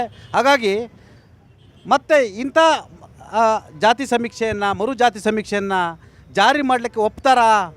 ನೀವು ಅದನ್ನು ಒಪ್ತೀರಾ? ಸರ್, ಇವತ್ತು ಯಾವುದೇ ಕಾರಣಕ್ಕೂ ಇವತ್ತು ಈ ರಾಜ್ಯದಲ್ಲಿ ಕೇಂದ್ರ ಸರ್ಕಾರ ಏನು ಹೇಳಿತ್ತು, ಕೇಂದ್ರ ಸರ್ಕಾರ ಜನಗಣತಿಯೊಂದಿಗೆ ಜಾತಿ ಗಣತಿ ಮಾಡ್ತೀನಿ ಅಂತ ಹೇಳಿದ್ದಾರೆ. ಆದರೆ ಕರ್ನಾಟಕದಲ್ಲಿ ಕಾಂಗ್ರೆಸ್ ಸರ್ಕಾರ, ಸಿದ್ದರಾಮಯ್ಯ ನೇತೃತ್ವದ ಸರ್ಕಾರ ಅವರು ಸಾಮಾಜಿಕ ಮತ್ತು ಶೈಕ್ಷಣಿಕ ಸಮೀಕ್ಷೆ ಅಂತ ಮಾಡ್ತಾ ಇದ್ದಾರೆ. ಇದು ಯಾವುದೇ ಗಣತಿ ಅಲ್ಲ, ಸಾಮಾಜಿಕ ಮತ್ತು ಶೈಕ್ಷಣಿಕ ಸಮೀಕ್ಷೆ. ಇದು ಇವತ್ತಿನ ದಿವಸ ಕಾಂತರಾಜ್ ವರದಿ ಬಿಡುಗಡೆ ಆಗಿಲ್ಲ ಅಂಥೇಳಿ ದಲಿತರಿಗಾಗಿರೋ, ಅಲ್ಪಸಂಖ್ಯಾತರ, ಹಿಂದುಳಿದವರಿಗೆ ನೋವಾಗಿದೆ, ಇಲ್ಲ ಅಂತ ಹೇಳ್ತಾ ಇಲ್ಲ. ಆದರೆ ಮಾನ್ಯ ಸಿದ್ದರಾಮಯ್ಯನವರು ಸಾಮಾಜಿಕ ನ್ಯಾಯ ಕೊಡ್ತಾರೆ ಅಂಥೇಳಿ ನಮಗೆಲ್ಲ ಕಲ್ಪನೆ ಇದೆ. ಅವರು ಮಾಡೇ ಮಾಡ್ತಾರೆ ಅಂತ ನಮಗೆ ವಿಶ್ವಾಸ ಇದೆ. ಅವ್ರು ಮಾಡ್ತಾರೆ, ಪುನರ್ ಸಮೀಕ್ಷೆ ಮಾಡಲಿ, ಮತ್ತೊಂದು ಸಮೀಕ್ಷೆ ಮಾಡಲಿ. ಕಳೆದ 10 ವರ್ಷಗಳಿಂದ ಇದೇ ಕಲ್ಪನೆಯಲ್ಲಿ ಇದ್ರು. ಇಲ್ಲ, 10 ವರ್ಷಗಳಿಂದ ಕಲ್ಪನೆಯಲ್ಲಿ ಇದ್ದೀವಿ. ಆದರೆ ಅದು ಹಳೆ ವರದಿ ಆಗಿರೋದ್ರಿಂದ ಹೊಸದಾಗಿ ಮಾಡ್ತೀನಿ ಅಂತ ಹೇಳಿ ಕಾನೂನಲ್ಲಿ ಅವಕಾಶ ಇದೆ, ಅದಕ್ಕೆ ಮಾಡ್ತೀನಿ ಅಂತ ಈ ಸಂದರ್ಭದಲ್ಲಿ ಜನಮನದ ಮುಖಾಂತರ ಸಿದ್ದರಾಮಯ್ಯ ಅವರಿಗೆ ಈ ವರದಿಯ ಮುಖಾಂತರ ಏನು ಹೇಳಕ್ಕೆ ಇಷ್ಟಪಡ್ತೀವಿ? ಇದುವರೆಗೆ ಹೇಳಿದ್ರಿ ನೀವು ಜಾರಿ ಮಾಡಲೇಬೇಕು, ಜಾರಿ ಮಾಡಿದ್ರೆ ನಾವು ಬಿಡಲ್ಲ, ನಾವು ಹೋರಾಟ ಮಾಡ್ತೀವಿ, ಬೀದಿಗಿಳಿತೀವಿ, ಊಟ ಮಾಡಲ್ಲ, ಉಪವಾಸ ಕೂರ್ತೀವಿ ಅಂತಿದ್ರಿ. ಈಗ ಮರು ಜಾತಿ ಸಮೀಕ್ಷೆ ಬಂತು. ಈ ಸಂದರ್ಭದಲ್ಲಿ ನಿಮ್ಮ ನಾಯಕ ಸಿದ್ದರಾಮಯ್ಯ ಅವರಿಗೆ ಈ ವಿಚಾರದಲ್ಲಿ ಏನು ಹೇಳಕ್ಕೆ ಶುರು ಮಾಡ್ತೀರಾ? ನಿಮ್ಮ ನಾಯಕ DK ಶಿವಕುಮಾರ್ ಅವರಿಗೆ, ನಿಮ್ಮ ನಾಯಕ MB ಪಾಟೀಲ್ರವರಿಗೆ, ನಿಮ್ಮ ನಾಯಕ ಈಶ್ವರ್ ಖಂಡ್ರೆ ಅವರಿಗೆ, ನಿಮ್ಮ ಎಲ್ಲ ಪ್ರಬಲ ಸಮುದಾಯದ ನಾಯಕರಿಗೆ ಏನು ಹೇಳಕ್ಕೆ ಇಷ್ಟಪಡ್ತೀರಾ? ಸರ್, ಇವತ್ತು ನಾವು ರಾಜ್ಯದ ಕಾಂಗ್ರೆಸ್ ನಾಯಕ ಆಗಿರ್ತಕ್ಕಂಥ ಸಿದ್ದರಾಮಯ್ಯ ಸಾಹೇಬರಾಗಿರ್ಬೋದು, ಶಿವಕುಮಾರ್ ಸಾಹೇಬರಾಗಿರ್ಬೋದು, ಎಲ್ಲರಿಗೆ ನಾವು ಶೋಷಿತ ಸಮುದಾಯಗಳಿಂದ ಅವ್ರಿಗೆ ಆಗ್ರಹ ಮಾಡ್ತಾ ಇದ್ದೀವಿ ಅಂತಂದರೆ, ನೀವು ಹೇಳಿದ್ದನ್ನು ನಾವು ಒಪ್ಕೊಂಡಿದ್ದೀವಿ. ನಾವು 10 ವರ್ಷದಿಂದ ಹೋರಾಟ ಮಾಡಿದ್ದೀವಿ. ಆದರೂ ಸಹಿತ ಇವತ್ತಿನ ದಿವಸ ಅದು 10 ವರ್ಷದ ಹಳೆಯದಾಗಿರ್ತಕ್ಕಂಥ ಸಮೀಕ್ಷೆ ಆಗಿದೆ. ಆ ಕಾರಣಕ್ಕಾಗಿ ಹೊಸ ಸಮೀಕ್ಷೆ ಮಾಡ್ತೀನಿ ಅಂತ ಹೇಳಿದ್ರಿ, ಅದಕ್ಕೆ ನಾವು ಒಪ್ಕೊಂಡಿವಿ. ಅದು ಕಾಲಮಿತಿಯಲ್ಲಿ ನೀವು 90 ದಿವಸದಲ್ಲಿ ಮಾಡ್ತೀನಿ ಅಂತ ಹೇಳಿದ್ರಿ, ಅದು ಕಾಲಮಿತಿಯಲ್ಲಿ ಪೂರ್ಣಗೊಳಿಸಿ ಅದನ್ನು ಮೀಸಲಾತಿನ ಪರಿಷ್ಕರಣೆ ಮಾಡಬೇಕು ಅಂತೇಳಿ ನಾವು ಆಗ್ರಹ ಮಾಡ್ತಾ ಇದ್ದೀವಿ. ನೀವು ಹೇಳಿದ್ದನ್ನು ಒಪ್ಕೊಂಡಿದ್ದೀವಿ. ಸರ್, ಇವತ್ತು BJP ಅವರು ಎಲ್ಲ ಕೆಲಸದಲ್ಲೂ ಅಭಿವೃದ್ಧಿ ಕಾರ್ಯಗಳಲ್ಲೂ ಗೊಂದಲ ಮಾಡ್ತಾರೆ, ಜನರನ್ನು ದಿಕ್ಕು ತಪ್ಪಿಸ್ತಾರೆ. ಎರಡನೇ ವಿಚಾರ ಸರ್, ಇವ್ರ ಕೈಲಿ 3.5 ವರ್ಷ ಅಂದರೆ 3 ವರ್ಷ 4 ತಿಂಗಳು ಅವ್ರ ಸರ್ಕಾರ ನಡೆಸ್ತಾ ಇದ್ರು. 2 ಮುಖ್ಯಮಂತ್ರಿಗಳನ್ನ ನೋಡಿದೆ. ಆವಾಗ ಶೋಷಿತ ವರ್ಗ, OBCಗಳು, ಜನರಲ್ಲು ಯಾರಿಗೆ ಅವರು ಉಪಕಾರ ಅಂತೂ ಮಾಡಿಲ್ಲ. ಮೊಸಳೆ ಕಣ್ಣೀರು ಯಡಿಯೂರಪ್ಪನಿಂದ ಹಿಡ್ದು ಜಗದೀಶ್ ಶೆಟ್ಟರ್ ಆಗಿರ್ಬೋದು, ಸದಾನಂದ ಗೌಡ ಯಾರ ಕಾಲದಲ್ಲಿ ಆಗಿಲ್ಲ. ನಾವಾದರೂ ಇದನ್ನು ಕಮಿಟಿಗೆ ತೊಗೊಂಡಿದ್ದೀವಿ, ಅಂದರೆ ಸಚಿವ ಸಂಪುಟದಲ್ಲಿ ಚರ್ಚೆಗಾರ ತೊಗೊಂಬಂದಿದ್ದೀವಿ. ಅವ್ರಿಗೆ ಬದ್ಧತೆನೇ ಇಲ್ಲ. ಡಬಲ್ ಸ್ಟ್ಯಾಂಡರ್ಡ್ ಗಿರಾಕಿಗಳು ಅವ್ರು ಏನು ಬೇಕೋ ಮನೆ ಬಂದಂತೆ ಮಾತಾಡ್ತಾ ಇದ್ದಾರೆ. ಸರ್, ಇವತ್ತು 90 ದಿನದಲ್ಲಿ ಇದನ್ನು ಮಾಡ್ಕೊಡ್ತೀವಿ ಅಂತ ನಮ್ಗೆ ಹೈಕಮಾಂಡು ಸೂಚನೆ ನೀಡಿದೆ. ನಮಗೆ ಬದ್ಧತೆ ಇರೋದ್ರಿಂದ ಇದನ್ನು ಮುಂದಕ್ಕೆ ತೊಗೊಂಬರ್ತಾ ಇದ್ದೀವಿ. ಎರಡನೇದು ಡಬಲ್ ಸ್ಟ್ಯಾಂಡ್ ಗಿರಾಕಿಗಳು, BJP ಅವರು ಡಬಲ್ ಸ್ಟ್ಯಾಂಡ್ ಗಿರಾಕಿಗಳು. ಇದೇ ಗ್ರೇಟ್ ಅಶೋಕ್ ಅವ್ರು ಏನು ಹೇಳಿದ್ರು ಅವತ್ತು, ಇದನ್ನು ನೀವು ಜಾರಿಗೆ ತರಕ್ಕೆ ಬಿಡಲ್ಲ. ಸಾಮ್ರಾಟ್ ಅಶೋಕ್, ಗ್ರೇಟ್ ಅಶೋಕ್, ಅಶ್ವತ್ಥನಾರಾಯಣ ಆದಿಯಿಂದ ಸಾಮ್ರಾಟ್ ಅಶೋಕರ್ ಇಲ್ಲಿ ತಂದು ಪಾಪ ಸರ್ ಅವತ್ತು ಪ್ರಬಲವಾಗಿ ವಿರೋಧಿಸಿದವರು. ಆ ಸಾಮ್ರಾಟ್ ಅಶೋಕ್, ಈ ಅಶೋಕ್ ಯಾಕ್ರಿ ಹೋಲಿಕೆ ಮಾಡ್ತೀರಾ? ಸಂಖ್ಯೆ ಕಡಿಮೆ ಮಾಡಿದ್ದಾರೆ ಸಿದ್ದರಾಮಯ್ಯ, ಒಕ್ಕಲಿಗರ ಸಂಖ್ಯೆ ಕಡಿಮೆ ಮಾಡಿದ್ದಾರೆ ಅಂತ ಗೂಬೆ ಕುರಿಸಿದಂತ ಅಶೋಕ್ ಅವರು, ಸಿದ್ದರಾಮಯ್ಯ ಅವ್ರ ಮೇಲೆ ಗೂಬೆ ಕುರಿಸಿದಂತ ಅಶೋಕ್ ಅವರು ಇವತ್ತು ಏನು ಹೇಳ್ತಾರೆ? ಅವ್ರ ಸ್ಟ್ಯಾಂಡರ್ಡ್ ನೀವೇ ಕೇಳಿ. ನಿಮ್ಮ ಮೀಡಿಯಾದಿಂದ BJP ಅವರು ಮಾಡಬೇಕಾ ಮಾಡಬಾರ್ದ ಅಂತ ಅವ್ರಿಗೆ ಏನಾದರೂ ನಿಲುವಿದ್ಯಾ ಕೇಳಿ. ಬರೀ ವಿಷಯಾಂತರ ಮಾಡ್ತಾರೆ. ವಿಷಯಾಂತರ ಮಾಡೋದ್ರಲ್ಲೇ ಪರಿಣಿತರು BJP ಅವರು. ಮತ್ತೆ ಮರು ಸಮೀಕ್ಷೆಯನ್ನು ಮಾಡೋದು ಅಷ್ಟು ಸುಲಭನಾ? ಈ ರಾಜ್ಯದ ಬೊಕ್ಕ ಸುಮಾರು 300ರಿಂದ 400 ಕೋಟಿ ಬೇಕಾಗ್ಬೋದು. ಈಗಾಗಲೇ ಒಳ ಮೀಸಲಾತಿಗೆ 100 ಕೋಟಿ ಇಟ್ಟಿದ್ದಾರೆ, ಸಮೀಕ್ಷೆ ನಡೀತಿರ್ತಕ್ಕಂಥದ್ದು. ಇವೆಲ್ಲವೂ ಕೂಡ ಪ್ರಮುಖ ಪಕ್ಷಗಳಾಗಿರ್ತಕ್ಕಂಥ ಭಾರತೀಯ ಜನತಾ ಪಕ್ಷ, ಕಾಂಗ್ರೆಸ್, ಇಂಥ ಪಕ್ಷಗಳಿಗೆ ಇದೊಂಥರ ಪೊಲಿಟಿಕಲ್ ಆಗಿ ಇದೊಂಥರ ಫುಡ್ ಆಗುತ್ತಾ ಇದು? ನೋಡಿ, ಇವತ್ತು ಭಾಳ ಮುಖ್ಯವಾಗಿ ಶ್ರೇಣೀಕೃತ ವ್ಯವಸ್ಥೆಯನ್ನು ಪ್ರತಿಪಾದನೆ ಮಾಡ್ತಾ ಇರ್ತಕ್ಕಂಥ ಕೆಲ ಸ್ವಹಿತಾಸಕ್ತಿ ರಾಜಕಾರಣಿಗಳು ಇವತ್ತು ಆರ್ಥಿಕವಾಗಿ ಮತ್ತು ಸಾಮಾಜಿಕವಾಗಿ ಹಿಂದುಳಿದಿರ್ತಕ್ಕಂಥ ಜನಾಂಗವನ್ನು ಮುಂತರಲಿಕ್ಕೆ ಇವತ್ತು ನಿರಾಸಕ್ತಿ ತೋರ್ತಾ ಇದ್ದಾರೆ. ಇದರ ಪರಿಣಾಮನೇ ಇವತ್ತು ಕಾಂಗ್ರೆಸ್ಸು ಕೂಡ ಎಲ್ಲೋ ಒಂದು ಕಡೆ ಅವರ ಪಕ್ಷದಲ್ಲೇ ಇದ್ದಂಥ ಕೆಲವು ವೈರುಧ್ಯಗಳನ್ನು ಮೆಟ್ಟಿನಿಲ್ಲಕ್ಕೆ ಆಗದೆ ಇವತ್ತು ಹೈಕಮಾಂಡಿನ ಒಂದು ನಿರ್ದೇಶನಕ್ಕೆ ತಲೆಬಾಗ್ತಕ್ಕಂಥ ದುಸ್ಥಿತಿ ಬಂದಿದೆ. ಇದು ಖಂಡಿತವಾಗ್ಲೂ ಕೂಡ ಅಕ್ಷಮ್ಯ. ಈಗಾಗಲೇ ಕಾಂತರಾಜ್ ವರದಿ ತದನಂತರ ಜಯಪ್ರಕಾಶ್ ಹೆಗಡೆ ಅವರು ಕೊಟ್ಟಂಥ ವರದಿ ಆಧಾರದಲ್ಲಿ ದಿಟ್ಟ ಕ್ರಮ ಮುಖ್ಯಮಂತ್ರಿಯವರು ಕೈಗೊಳ್ಳಬೇಕಾಗಿತ್ತು. ಆದರೆ ಅವರು ಪಕ್ಷದಲ್ಲೇ ಇದ್ದಂಥ ಕೆಲವು ಶ್ರೇಣೀಕೃತ ಪ್ರತಿಪಾದಕ ನಾಯಕರ ಒತ್ತಾಯಕ್ಕೆ ಮಾಡಿದು ಇದು ಮರು ಸಮೀಕ್ಷೆಗೆ ಅಂತ ಹೇಳ್ತಿದ್ದಾರೆ. ಆದರೆ ಇವತ್ತು ನಾವು ಭಾಳ ಮುಖ್ಯವಾಗಿ ಆಗ್ರಹ ಮಾಡ್ತಿದ್ದೀವಿ, ಕಾಂಗ್ರೆಸ್ ಸರ್ಕಾರ ಏನು ಹಿಂದಿನ ಸಮೀಕ್ಷೆಗೆ ಖರ್ಚು ಮಾಡಿರ್ತಕ್ಕಂಥ ಹಣ ಇದೆ ಅದು ಸಾರ್ವಜನಿಕರ ಬಕ್ಸಕ್ಕೆ ಮಾಡಿರ್ತಕ್ಕಂಥ ಒಂದು ದ್ರೋಹನೇ. ಇವತ್ತು ಈಗ ಕ್ಯಾಬಿನೆಟ್ ತೀರ್ಮಾನ ಆಗಿದೆ, ಮರು ಸಮೀಕ್ಷೆ ಮಾಡ್ತೀವಂತ ಹೇಳ್ತಿದ್ದಾರೆ. ನಮಗೆ ಇವತ್ತು ಆತಂಕ ಇರ್ತಕ್ಕಂಥದ್ದು ಕೇಂದ್ರ ಸರ್ಕಾರ ಆಗಲಿ ರಾಜ್ಯ ಸರ್ಕಾರ ಆಗಲಿ ಇವತ್ತು ಸಾಮಾಜಿಕ ಆರ್ಥಿಕ ಜನಗಣತಿ ಇರ್ಬೋದು ಅಥವಾ ಜನಗಣತಿ ಇರ್ಬೋದು, ಇದು ಮಾಡಲಿಕ್ಕೆ ನಿರಾಸಕ್ತಿ ತೋರ್ತಾ ಇದೆ. ವಿಶ್ವಸಂಸ್ಥೆ ಇವತ್ತು ಹೇಳ್ತಾ ಇದೆ ಈ ದೇಶ ಇವತ್ತು ಜಗತ್ತಿನಲ್ಲಿ ಜನಸಂಖ್ಯೆಯಲ್ಲಿ ನಂಬರ್ 1 ಸ್ಥಾನಕ್ಕೆ ಬಂದಿದೆ ಅಂತ ಹೇಳ್ತಿದ್ದಾರೆ. ಆದರೆ ಈ ದೇಶದಲ್ಲಿ ಬಡತನ ನಿರುದ್ಯೋಗ ತಾಂಡವಾಡ್ತಾ ಇದೆ ಅಂತಕ್ಕಂಥ ವರದಿಗಳು ಕೂಡ ಬರ್ತಿದ್ದಾವೆ. ಇದನ್ನು ಸುಧಾರಣೆ ಮಾಡಬೇಕಾದ್ರೆ ಒಂದು ಕಡೆ ಉತ್ತರ ಭಾರತದ ಪ್ರಾಂತ್ಯಗಳಲ್ಲಿ ಇವತ್ತು ಕುಕ್ಕಿ ಮೈತೇಯಿ ಸಮುದಾಯದ ಮಧ್ಯೆ ಸಂಘರ್ಷ ನಡೀತಾ ಇದೆ, ದಲಿತರ ಮೇಲೆ ದೌರ್ಜನ್ಯ ನಡೀತಾ ಇದೆ, ಅಲ್ಪಸಂಖ್ಯಾತರ ಮೇಲೆ ದೌರ್ಜನ್ಯ ನಡೀತಾ ಇದೆ. ಅಲ್ಪಸಂಖ್ಯಾತರು ದಲಿತರು ಇವತ್ತು ಆರ್ಥಿಕ ಶೈಕ್ಷಣಿಕವಾಗಿ ದುಸ್ಥಿತಿಗೆ ಹೋಗ್ತಾರೆ. ಒಳ್ಳೆ ಭಾಷಣ ಮಾಡಿಬಿಟ್ರಿ. ಇಂತಹ ಸಂದರ್ಭದಲ್ಲಿ ಈ ಸಮೀಕ್ಷೆ ಮಾಡ್ತಕ್ಕಂಥದ್ದನ್ನ ನೀವು ರಾಜಕೀಯ ತಿಕ್ಕಟ್ಟಕ್ಕೆ ಬಳಸ್ಕೊಬಾರ್ದು. ಈಗೇನು ತೀರ್ಮಾನ ಮಾಡಿದಿರಿ 90 ದಿನಗಳಲ್ಲಿ ನಾವು ಮಾಡ್ತೀವಿ ಅಂತೇಳಿ ಆ ಇಚ್ಛಾಶಕ್ತಿ ಪ್ರದರ್ಶನ ಮಾಡಬೇಕು.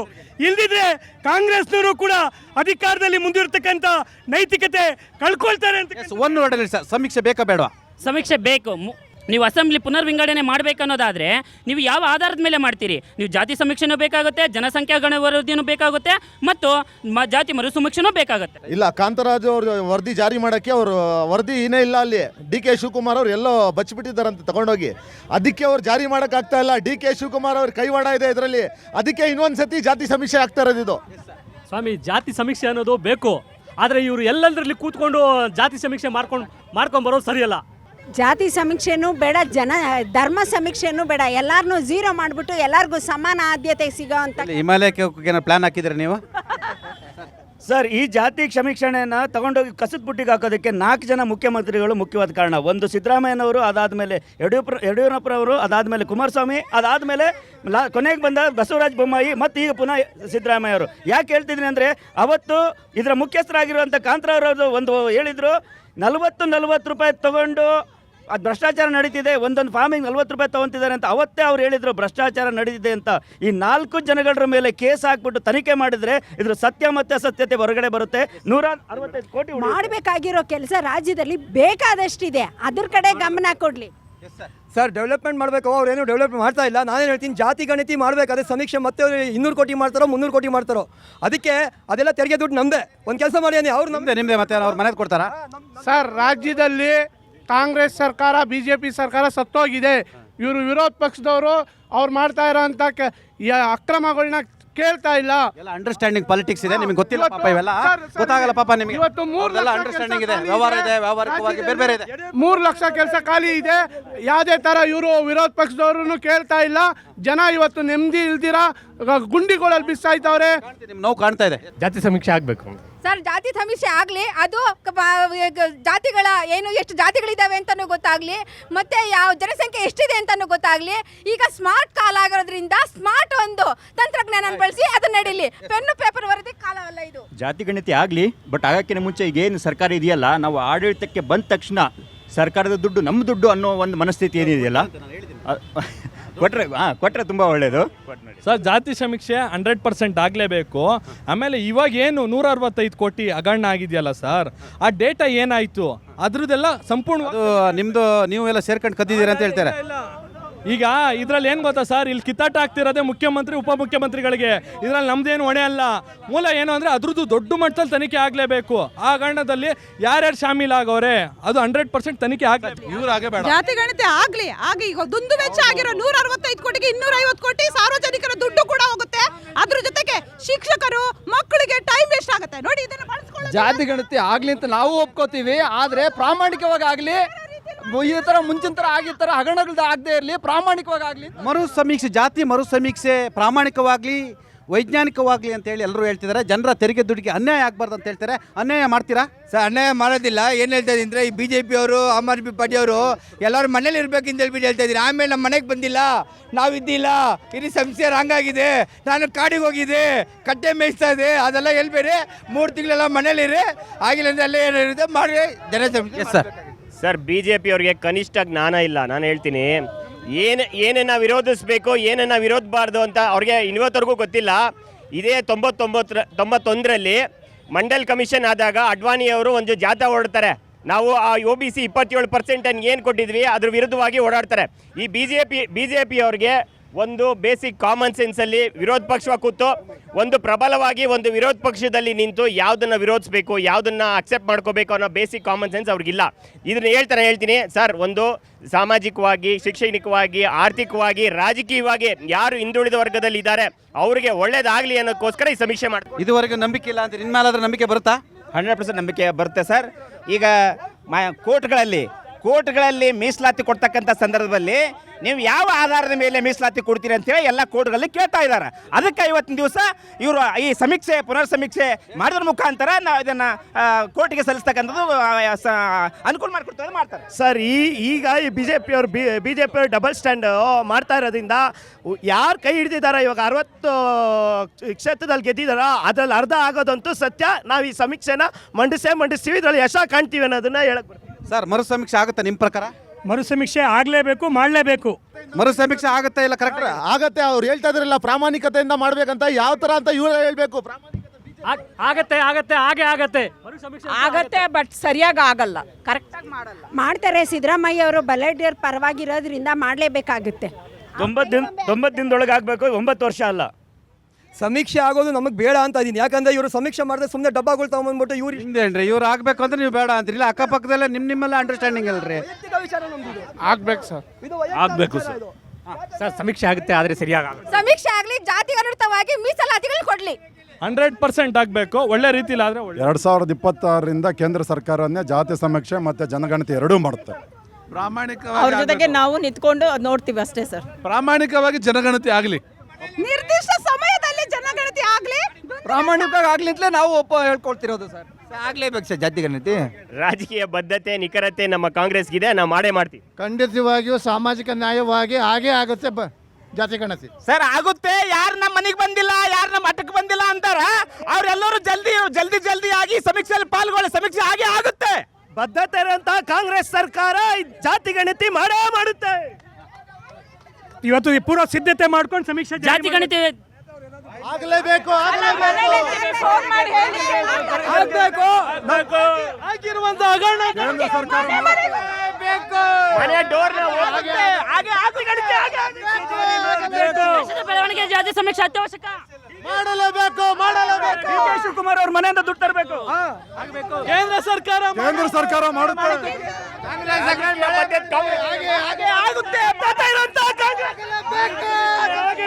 ಸಮೀಕ್ಷೆ ಬೇಕು, ಮಾಡಲೇಬೇಕು.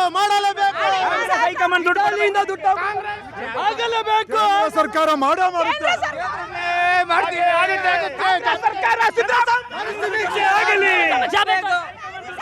ಕಾಂಗ್ರೆಸ್ ಸರ್ಕಾರ ಮಾಡುತ್ತೆ.